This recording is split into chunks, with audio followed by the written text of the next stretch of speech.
मैं दीपक वर्तवाल education academy के online platform पर आपका स्वागत करता हूं। आज जो है हम एक नया टॉपिक जो है यहां पर शुरू कर रहे हैं, जिसका नाम है परमार राजवंश।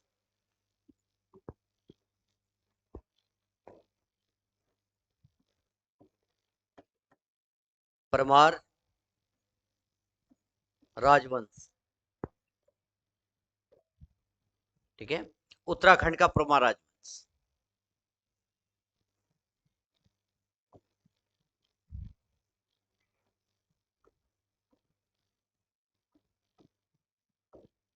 उत्तराखंड का परमार राजवंश जो है हम जिसको कह सकते हैं।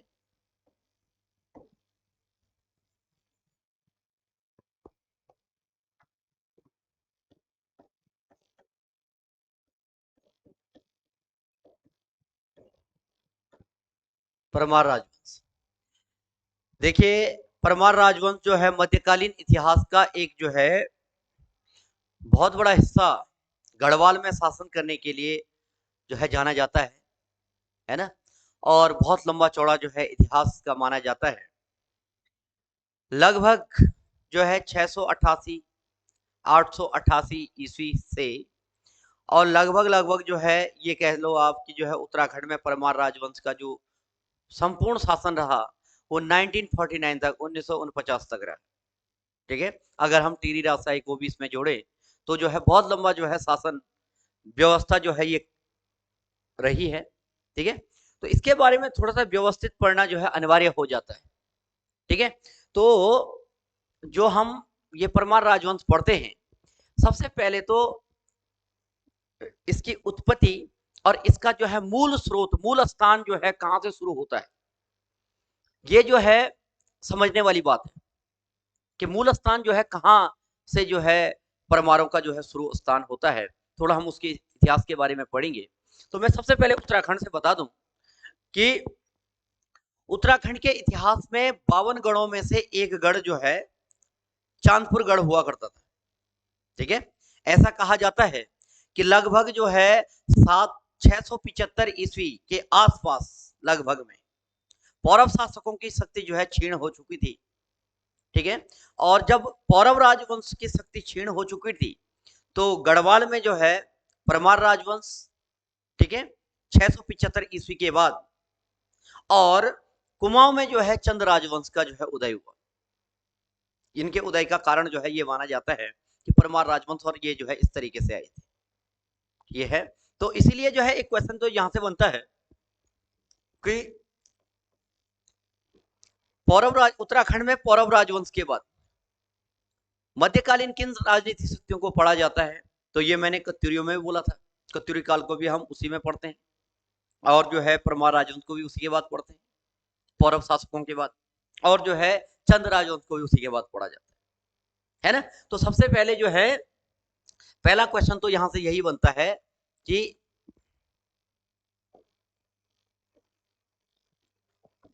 पौरव राजवंश के बाद उत्तराखंड में, उत्तराखंड में या गढ़वाल में कह सकते हैं, उत्तराखंड में तो संपूर्ण उत्तराखंड आ जाएगा, हम ये गढ़वाल में कह सकते हैं।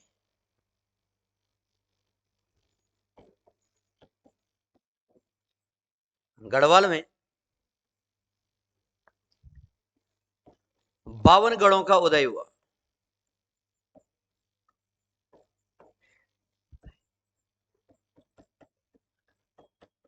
जाता है। ऐसा कहते हैं कि पौरव राज शक्ति जो है गढ़वाल और कुमाऊं में एक संयुक्त जो है शासन करने वाली जो है एक बड़ी शक्ति रही थी। ठीक है, और लगभग जो है 675 ईस्वी 675 ईस्वी के आसपास जो है पौरव शासकों की शक्ति जब क्षीण हो जाती है तो फिर जो है गढ़वाल में जो है परमार राजवंश का जो है ये क्या कह सकते हैं 52 गढ़ों का उदय होता है। सबसे पहले तो ये 52 गढ़ जो है बनते हैं गढ़वाल। इन 52 गढ़ों को जो है मुख्य रूप से इस क्षेत्र का नाम, गढ़वाल का जो मूल नाम है, 52 गढ़ों का देश भी पढ़ा जाता है।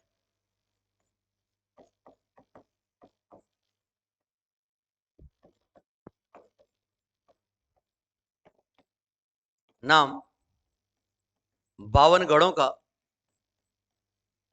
का देश भी कहा जाता है, कहते हैं। ये गढ़वाल क्षेत्र है, ये लगा लो कि ये लगभग ये क्षेत्र, ये गढ़वाल क्षेत्र है, गढ़वाल क्षेत्र। तो जो है इस गढ़वाल क्षेत्र में जो है, अभी मैं गढ़वाल के बारे में बताऊंगा, जब चंद आएगा तो चंदों के बारे में भी बता दिया जाएगा।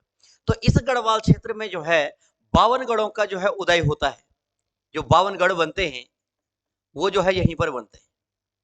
इस गढ़वाल क्षेत्र में जो है 52 गढ़ों का उदय होता है, ठीक है। और इन 52 गढ़ों में से एक गढ़ बना जिसका नाम था चांदपुरगढ़। चांदपुरगढ़ ये चमोली में।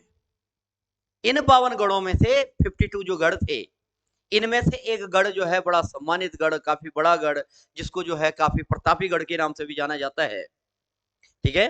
ये गढ़ था 52 गढ़ों में से एक चांदपुरगढ़ चमोली में स्थित था, ठीक है। ये जो है इतिहास है शुरुआत से कि 52 गढ़ों में से एक जो है चांदपुरगढ़ जो है चमोली जनपद में स्थित था। इस गढ़ के बारे में ऐसा कहा जाता है कि कई प्रकार की जो है अवधारणाएं हैं प्राचीन, लेकिन एक हरकृष्ण रतूड़ी की किताब है गढ़वाल का इतिहास, है ना। वो जो मैं चांदपुरगढ़ का जो इतिहास बता रहा हूं अभी, ठीक है, थोड़ा सा मैं इसके इतिहास के बारे में जो है बता रहा हूँ कि 52 गढ़ों में से एक जो ये चांदपुरगढ़ रहा है, इसका जो है इतिहास क्या था। तो इसके इतिहास की कहानी है, मुख्य रूप से छोटी सी एक कहानी है कि जो है हरिकृष्ण रतूड़ी की रचना, हरिकृष्ण रतूड़ी की रचना गढ़वाल का इतिहास।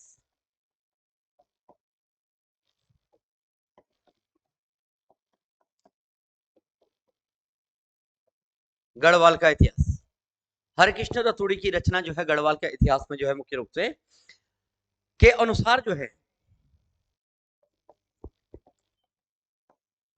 अनुसार एक छोटा सा इतिहास जो है जानकारी मिलती है चांदपुरगढ़ की।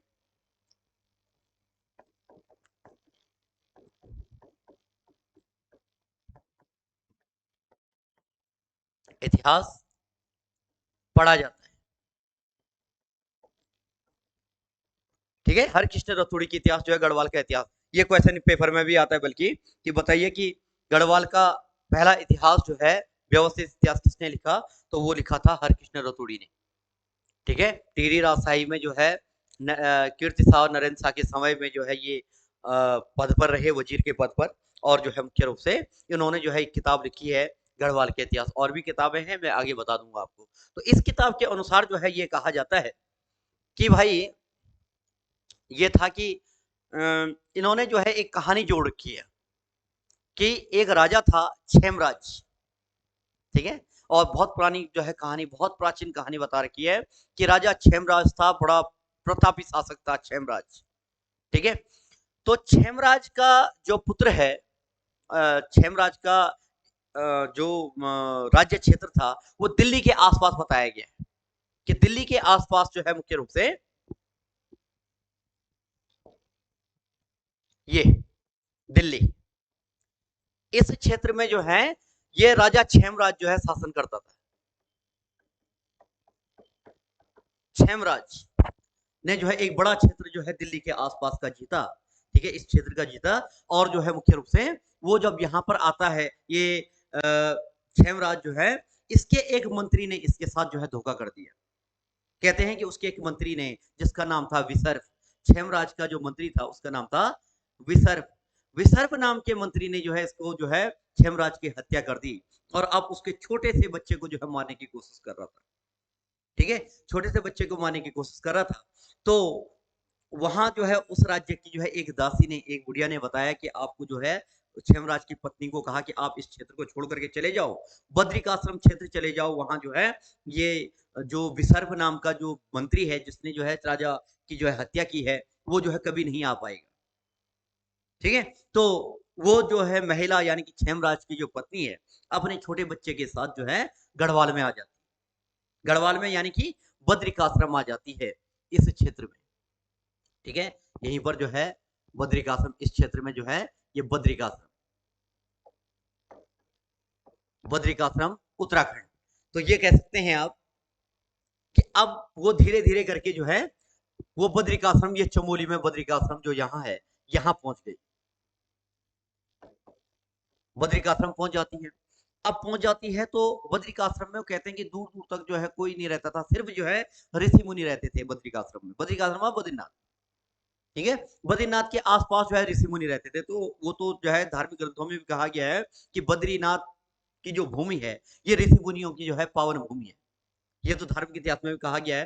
तो उन्होंने जो है राजा क्षेमराज की पत्नी को जो है विश्वास दिलाया कि आप डरिए नहीं, हम आपके बेटे की रक्षा करेंगे और आप जो है स्वतंत्र होकर के जो है यहाँ पर जीवन जी सकते हैं। जो मतलब जो है मंदिर का चढ़ावा होगा, जो मंदिर से जो धन मिलेगा उससे जो है भरण पोषण कर लेंगे, कोई दिक्कत नहीं है। ठीक है, तो वो बद्रीनाथ के पुजारी क्या करते हैं कि जो क्षेमराज की पत्नी थी, क्षेमराज का बेटा था, जो अपनी माँ के साथ जो है यहाँ आया था, ठीक है, उसका नाम रखते हैं राजा राजपाल।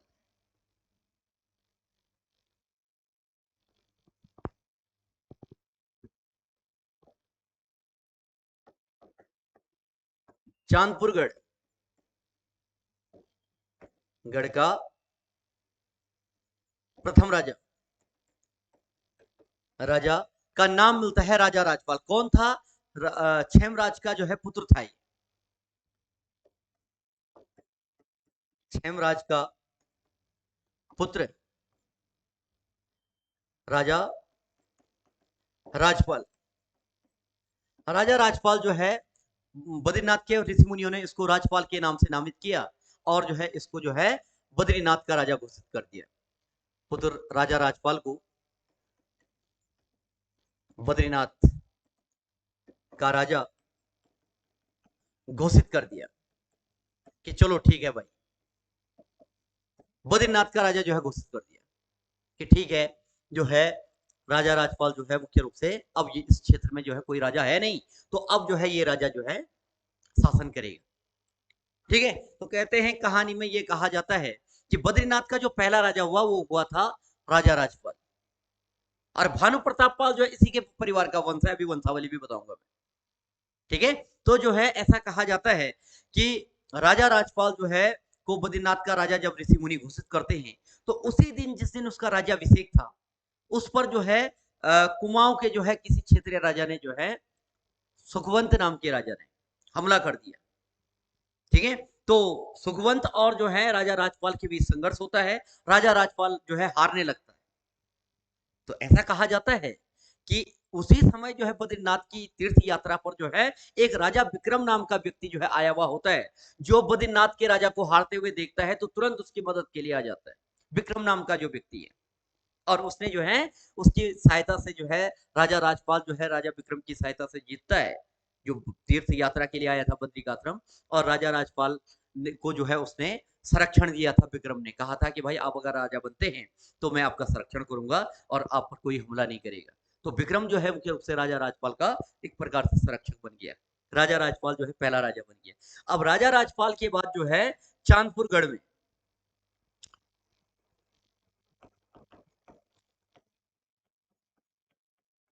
गढ़ की वंशावली में,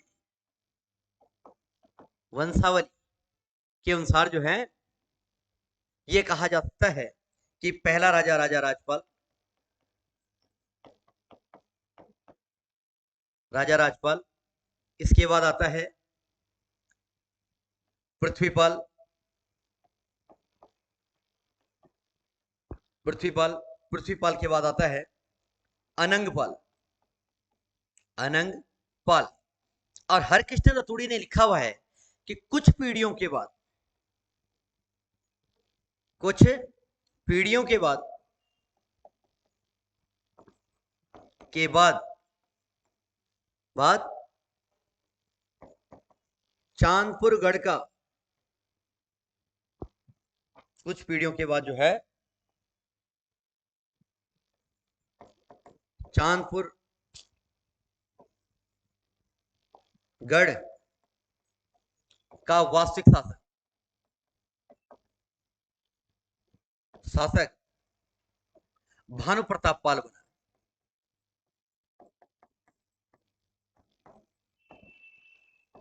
बना भाई। ये याद रखना है कि राजा राजपाल जो है पहला राजा था चांदपुरगढ़ का, और जो है राजा राजपाल के बाद जो है, राजपाल के बाद पृथ्वीपाल, पृथ्वीपाल के बाद अनंगपाल, अनंगपाल की कुछ पीढ़ियों की जानकारी नहीं मिलती है। और वो कहते हैं कि फिर जो है कुछ पीढ़ियों के बाद चांदपुरगढ़ में एक वास्तविक राजा आया जिसका नाम था भानु प्रताप पाल। भानु प्रताप पाल को जो है चांदपुरगढ़, ये चमोली में जो है चांदपुरगढ़ का जो है, इस चमोली के चांदपुरगढ़ का वास्तविक राजा जो है भानु प्रताप पाल को पढ़ते हैं, भानु प्रताप पाल को पढ़ा जाता है। ये भानु प्रताप पाल जो है इस चांदपुरगढ़ का जो है वास्तविक राजा था। ठीक है, अब परमाणु की कहानी यहीं से शुरू होगी। अभी मैंने केवल चांदपुरगढ़ का इतिहास बताया, ठीक है ना। ये जो है सिर्फ चांदपुरगढ़ का इतिहास है।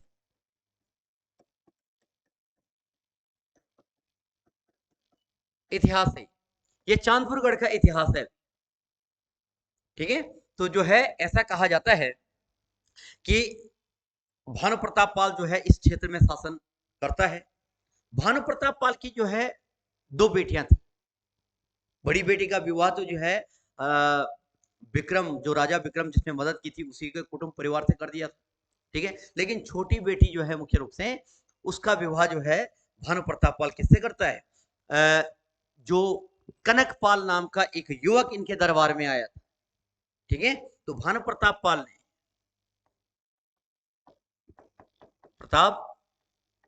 पाल ने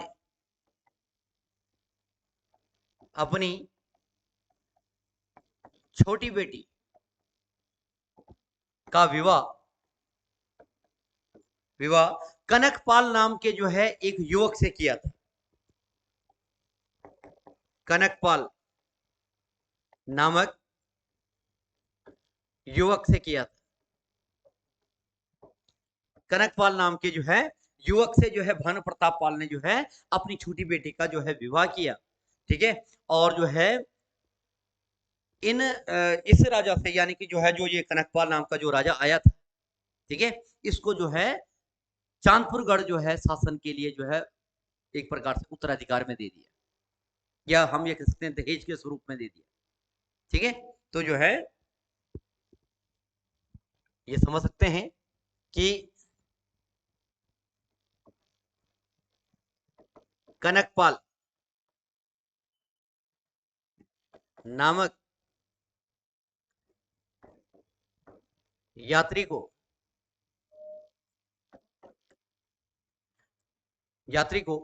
दहेज में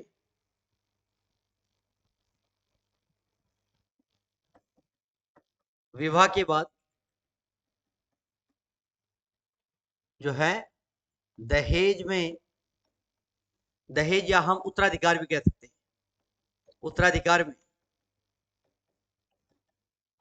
उत्तराधिकार में जो राजा था भानु प्रताप पाल, उसने जो है कनकपाल यात्री को जो है विवाह के बाद दहेज या उत्तराधिकार में चांदपुरगढ़ भेंट किया था। चांदपुरगढ़ भेंट किया, चांदपुरगढ़ दिया था, चांदपुरगढ़ दे दिया थी। ये जो चांदपुरगढ़ है ये उनको जो है दे दिया था, ये याद रखना है। तो ये कहानी है कि जो है राजा राजपाल आता है, उसके परिवार से जो है जो चांदपुरगढ़ में शासन करता है वो करता है पृथ्वीपाल, अनंगपाल, कुछ पीढ़ियों बाद भानु प्रताप पाल। भानु प्रताप पाल के दरबार में जो है एक युवक आता है जिसका नाम था कनकपाल नाम का युवक, और कनकपाल नाम के युवक से जो है अपनी बेटी का विवाह करते हुए जो है उसको उत्तराधिकार में चांदपुरगढ़ जो है, जो ये चमोली का चांदपुरगढ़ है, ये जो है इसको दे दिया। अब ये कनकपाल को दे दिया भानु प्रताप पाल ने। कनकपाल नाम के जो है जो यात्री था उसको जो है ये दान में दे दिया। तो ये छोटा सा इतिहास जो है चांदपुरगढ़ का इतिहास है भानु प्रताप पाल तक, है ना। अब यहां से आगे जो है परमार राजवंश शुरू होता है। यहां तक जो है केवल चांदपुरगढ़ का इतिहास था। ये चांदपुरगढ़ का इतिहास जो है मैंने इतने में आपको जो है बताया है। ठीक है, अब हम पढ़ेंगे सबसे पहले कनकपाल के बारे में।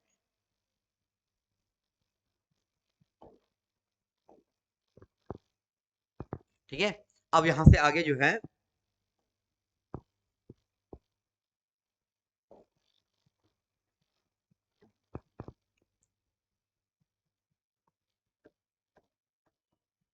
परमार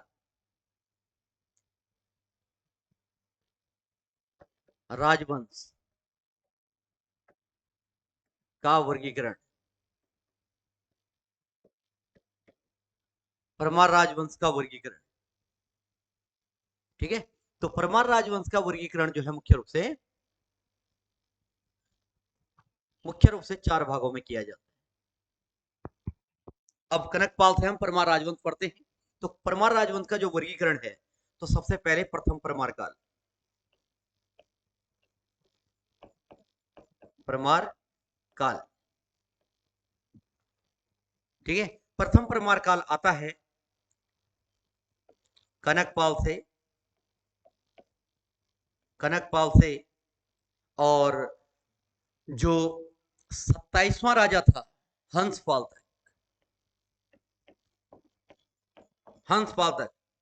ठीक है, ये फर्स्ट राजा था, पहला राजा, और ये जो है 27 यानी कि 27वां राजा।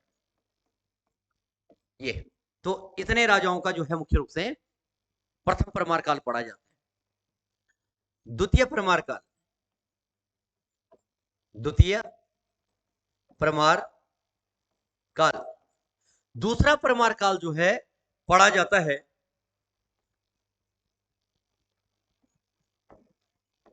लखन देवपाल से, और ये पढ़ा जाता है आनंदपाल द्वितीय तक।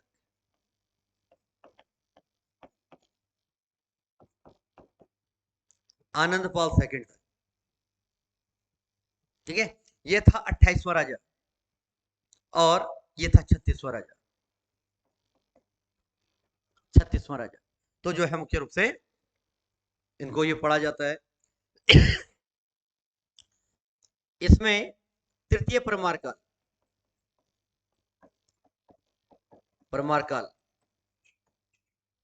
तृतीय परमार काल को पढ़ा जाता है अजय पाल से, और ये पहुंचता है अजय पाल से शुरू होकर के ये जाता है प्रद्युमन शाह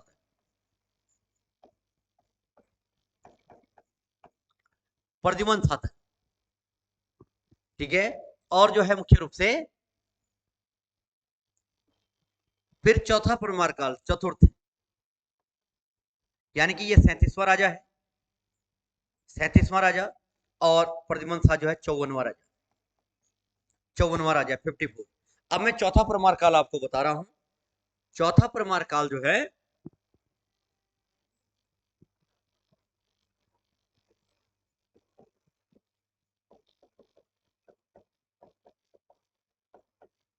परमार काल सुदर्शन शाह से शुरू होकर के और ये पहुंचता है सीधे मानवेंद्र शाह तक।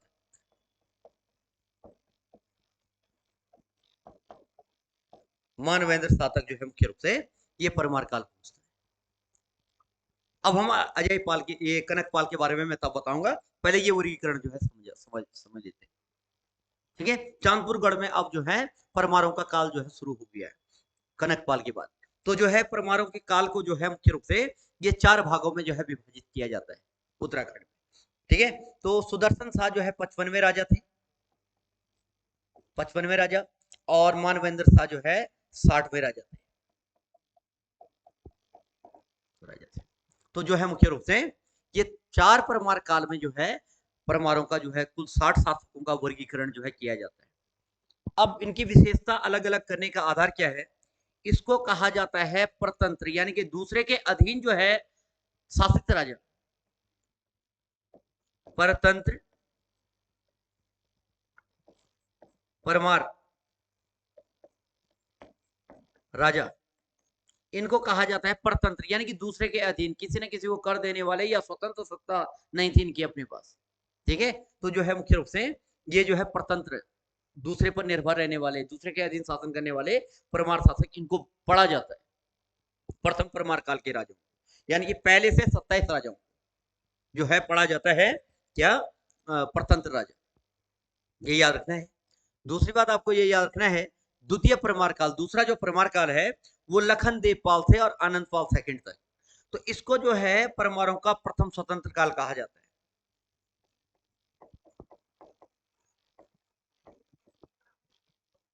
प्रथम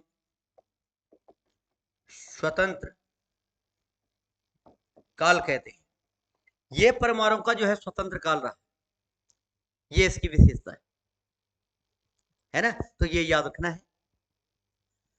तीसरा जो परमार काल है इसको कहा जाता है श्रीनगर दरबार के राजा। क्वेश्चन बहुत इंपॉर्टेंट पूछा जाता है कि बताइए कि श्रीनगर दरबार में कुल कितने परमार शासकों ने शासन किया, तो जो है श्रीनगर दरबार में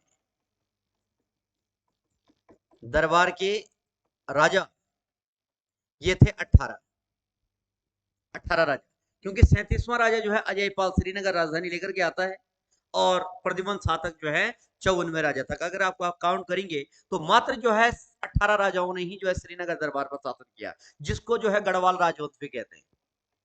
वास्तविक गढ़वाल राजवंश जो है यही रहा। गढ़वाल मतलब जो उसमें संपूर्ण गढ़वाल आता है, क्योंकि टीरी राजशाही भी गढ़वाल नहीं था और जो अजयपाल से पहले वाला भी गढ़वाल नहीं था। अजयपाल से पहले 52 गढ़ों में जो है क्षेत्र विभक्त था, ठीक है, और जो टिहरी रियासत जो है केवल एक मतलब अलकनंदा नदी के पश्चिमी भाग पर केवल उसी क्षेत्र में सुदर्शन शाह और मानवेंद्र शासक शासन रहा, तो इसलिए इसको जो है शुद्ध रूप से जो है गढ़वाल राजवंश के नाम से इन 18 राजाओं को जाना जाता है, ये याद रखना है। और फिर जो है ये चौथा जो परमार काल है इसको कहा जाता है रियासती काल, टिहरी रियासत काल, टिहरी रियासत काल। टिहरी रियासत काल जो है मुख्य रूप से ये, तो मैंने जो है ये 4 वर्गीकरण जो है किए, प्रथम परमार काल, द्वितीय परमार काल, तृतीय परमार काल, चतुर्थ परमार काल, और इसको जो है अलग अलग करने के आधार भी बता दिए हैं। इसको प्रतंत्र काल कहते हैं प्रथम परमार काल को, दूसरे काल को कहा जाता है द्वितीय परमार काल का जो ये काल है इसको कहा जाता है परमारों का जो है पहला स्वतंत्र काल, इसको कहते हैं। तीसरा जो है मुख्य रूप से प्रद्युम्न शाह से लेकर के ये क्या कहते हैं अजयपाल से प्रद्युम्न शाह तक, इसको कहा जाता है गढ़वाल राजवंश श्रीनगर के दरबार के राजा, ठीक है। और जो है चतुर्थ परमार काल कहा जाता है सुदर्शन शाह से लेकर के मानवेंद्र शाह तक, रियासत टिहरी रियासत के जो है राजा इसको कहा जाता है, बहुत इंपॉर्टेंट है। तो ये है, तो कुल मिलाकर के जो ये 36 राजा रहे हैं शुरुआत के, कनकपाल से लेकर के और आनंदपाल सेकंड तक, इनको गणपति शासन कहा जाता है, ठीक है। प्रथम 36 राजाओं को गणपति शासन कहा जाता है। गणपति शासन रहे हैं ये 36, ये याद रखना है। और 18 राजाओं को कहा जाता है गढ़वाल राजवंश, और 6 राजाओं को कहा जाता है रियासती राजा, रियासत मतलब टिहरी रियासत के राजा। तो जो है ये 60 शासकों का जो है विवरण है, इनके वर्गीकरण का जो है तरीका है, एक प्रकार से इनको पढ़ने का एक तरीका है, पढ़ने की सुविधा के अनुसार, तो जो है मुख्य रूप से ये है, ठीक। इसके बाद जो है हम जो है अब कनकपाल के बारे में पढ़ेंगे सबसे पहले।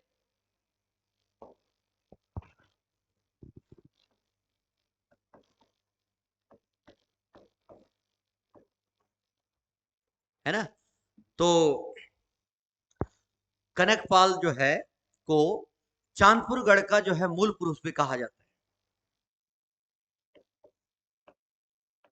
कनकपाल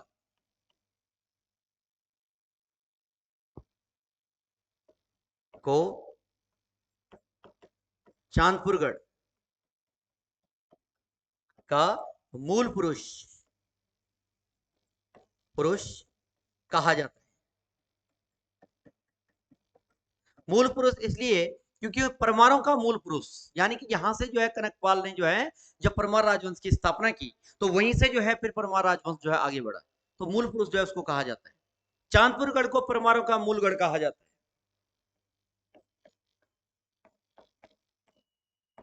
चांदपुर गढ़ को परमारों का मूल गढ़ कहते हैं। परमारों का मूल गढ़ कहा जाता है किसको? चांदपुर गढ़ को। ठीक है, तो ये पेपर में आने वाले फैक्ट है कि परमारों का मूल गढ़ कौन सा है, परमारों का मूल पुरुष किसे कहा जाता है। ये पेपर में 1 नंबर का क्वेश्चन पूछ लिया जाता है। ठीक है, तो ये याद रखना है। अब कनकपाल आया कहां से? तो कनकपाल के आगमन के बारे में जो है थोड़ा सा विवाद है उत्तराखंड में।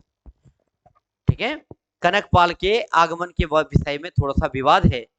पहली मान्यता के अनुसार जो है, प्रथम मान्यता के अनुसार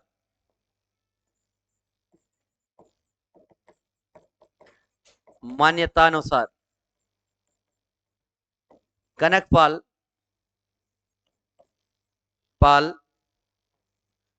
का उत्तराखंड में आगमन धार नगरी गुजरात से माना जाता है। धार नगरी गुजरात। आज आप देखेंगे तो धार नगरी जो है मध्य प्रदेश में दिखाएगा वो, लेकिन ये पुराना वर्गीकरण था जब ये गुजरात के अंतर्गत जो है सम्मिलित था, है ना, गुजरात के अंतर्गत था ये। और जो है मुख्य रूप से ये कह सकते हैं, तो धार नगरी जो है मुख्य रूप से गुजरात से इसका संबंध, आगमन जो है धार नगरी गुजरात से माना जाता है। माना जाता है क्या कहते हैं इतिहासकारों के जो है फैक्ट है कि प्रथम मान्यता के अनुसार जो है कनकपाल का उत्तराखंड में आगमन धार नगरी गुजरात से हुआ था। ठीक है, धार नगरी गुजरात से जो है हुआ था धार नगरी गुजरात से आया था। दूसरी मान्यता कहती है, दूसरी मान्यतानुसार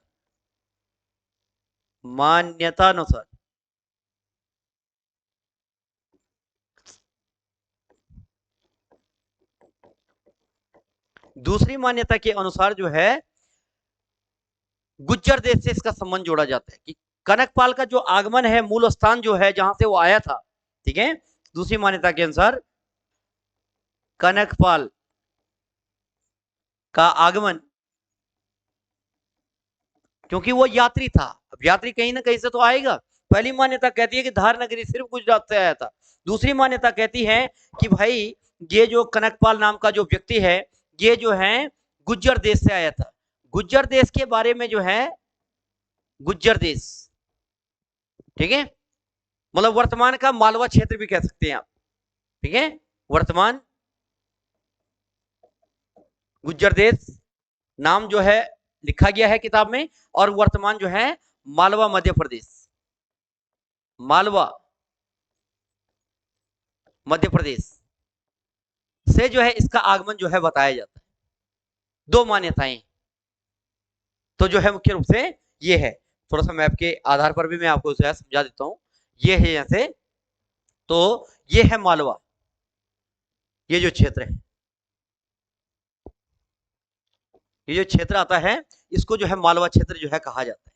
ये मालवा क्षेत्र, और गुजरात से लगा हुआ जो ये क्षेत्र है, दक्षिण गुजरात का जो क्षेत्र आता है, ये था धार नगरी।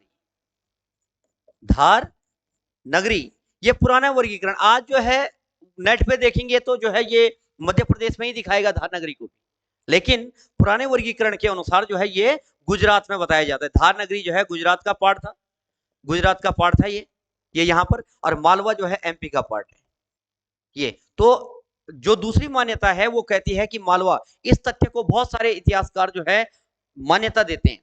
गुज्जर देश का जो अभिलेखीय वर्णन है, जो यहाँ पर साक्ष्य मिले हैं, वो गुज्जर देश यानी कि मालवा क्षेत्र की पुष्टि करते हैं। तो जो है मुख्य रूप से आज के हिसाब से तो ये जो है ये मध्य प्रदेश का मालवा वाला क्षेत्र आ जाएगा।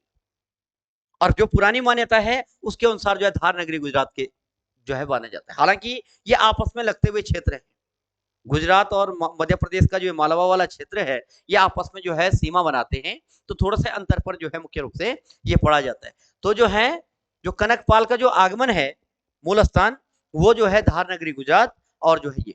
अब आते हैं राज्याभिषेक पर।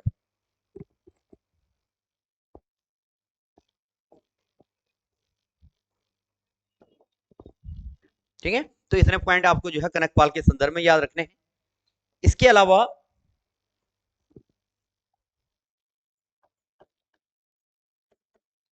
कनकपाल कनकपाल का जो है राज्याभिषेक, कनकपाल का राज्याभिषेक जो है क्या है, विवादित है। ये भी प्रथम मान्यता के अनुसार यह है कि कनकपाल का राज्याभिषेक जो है 888 ईस्वी में हुई थी। मतलब 888 ईस्वी में जो है ये गढ़वाल का राजा बना था। कनकपाल का राज्याभिषेक 888 ईस्वी में बताया जाता है प्रथम मान्यता के अनुसार। और दूसरी मान्यता के अनुसार कहा जाता है कि 688 ईस्वी में जो है ये कनकपाल का जो है आगमन हुआ था। ऐसे बताने का कारण ये है कि जो इतिहासकार धार नगरी गुजरात को जो है कनकपाल के इतिहास को पढ़ने का आधार बताते हैं, धार नगरी गुजरात के अनुसार, धार नगरी गुजरात का जो इतिहास है वो जो है उसके अनुसार जो है 888 को मान्यता दी जाती है, 888। ठीक है, और जो स्थानीय तथ्यों पर जो है विश्वास करते हैं, नाम का वर्णन पढ़ते हैं, अभिलेखीय वर्णन पढ़ते हैं, तो अभिलेखीय वर्णन के आधार पर वर्णन के आधार पर जो है 688 जो है माना जाता है। ये अभिलेखीय वर्णन के आधार पर है। तो जो है दोनों ये है। अगर हम जो है विकेट की वंशावली देखें या हरिकृष्ण रतूड़ी की वंशावली देखें, ठीक है, तो उससे तो जो है सिद्ध होता है कि 688 की डेट जो है बिल्कुल सही है, अगर हम इतिहासकारों की वंशावली देखें।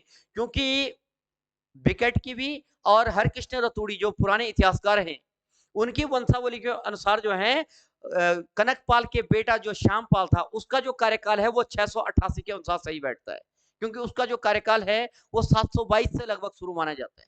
तो ये संभव है कि जो है 888 से अगर जो है कनकपाल ने शासन शुरू किया गया होगा तो 722 में उसका बेटा राजा बन गया था जिसका नाम था श्यामपाल, है ना, ये संभव है।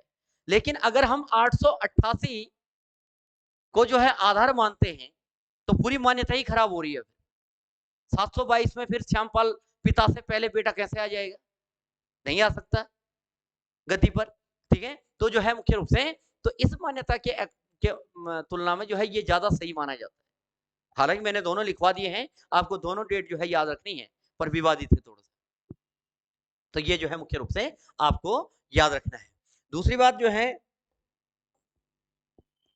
कनकपाल के संदर्भ में एक चीज और भी जो है तथ्य जानने के लिए मिलता है कि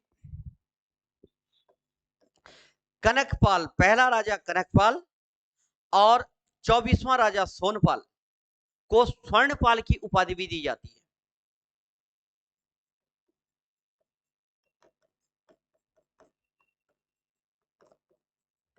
कनकपाल, कुछ लोग कनक का अर्थ जो है सोन से लगाते हैं, सोना। सोनपाल और कनकपाल कुछ लोग एक ही मानते हैं, हालांकि यह तथ्य गलत है, लेकिन जो है कनकपाल तथा सोनपाल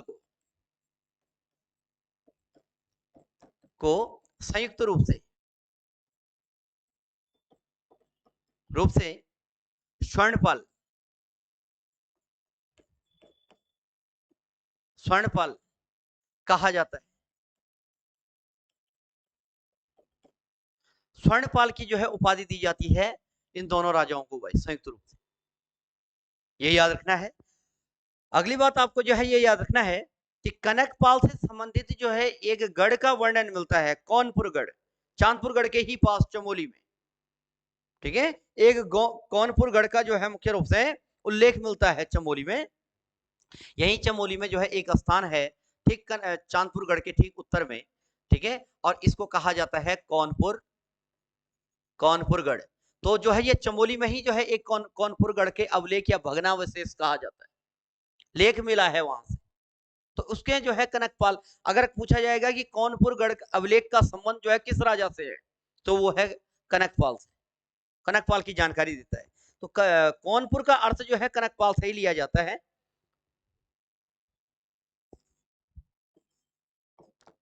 चांदपुरगढ़, जो चांदपुरगढ़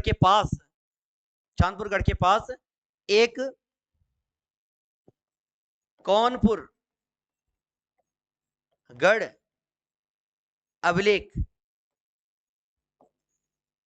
प्राप्त हुआ है, वह है, इसका संबंध कनकपाल से जोड़ा जाता है। इसका संबंध कनकपाल से जोड़ा जाता है, कनकपाल से जोड़ा जाता है। इसको बल्कि जो है कनकपाल का गढ़ भी कहा जाता है। कौनपुर गढ़ को कनकपाल का गढ़ भी कहते हैं।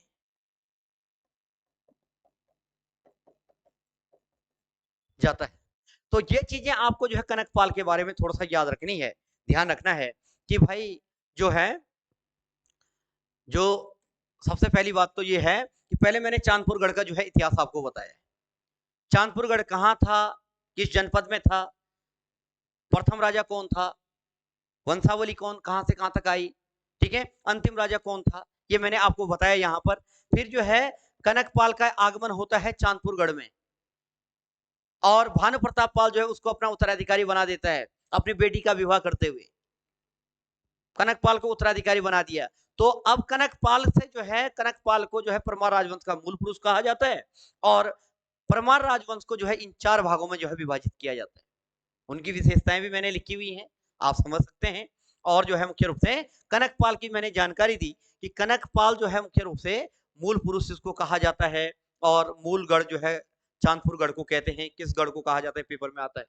आगमन कहां से हुआ था, तो प्रथम मान्यता कहती है कि आगमन जो है मुख्य रूप से एक धार नगरी गुजरात से हुई थी, और दूसरा जो है माना जाता है मालवा और धार नगरी गुजरात में थोड़ा सा अंतर बता रखा है पुराने इतिहास के अनुसार, ठीक है। धार नगरी गुजरात जो है गुजरात में बता रखा है, मालवा जो है मध्य प्रदेश का जुड़ता हुआ जो इलाका है उस क्षेत्र को कहा जाता है। तो मालवा वाले क्षेत्र को ही गुजर देश कहा जाता था पहले, मालवा क्षेत्र को, ठीक है। तो गुजर देश वाला जो पार्ट है यह संयुक्त क्षेत्र हुआ करता था। उत्तराखंड के कुछ इतिहासकार इसको भी जो है कनकपाल का मूल स्थान मानते हैं, और इसके अलावा जो है ये मैंने आपको जो है कनकपाल के शासन की जो है कुछ विशेषताएं जो है बताई है। ऐसे ही जो है इससे आगे जो है परमार राजवंश को पढ़ने के लिए हमारे जो है जो ऐप है उस पर जो है आप संपर्क कर सकते हैं, वहां पर आपको जो है विस्तृत जानकारी दी जाएगी। धन्यवाद।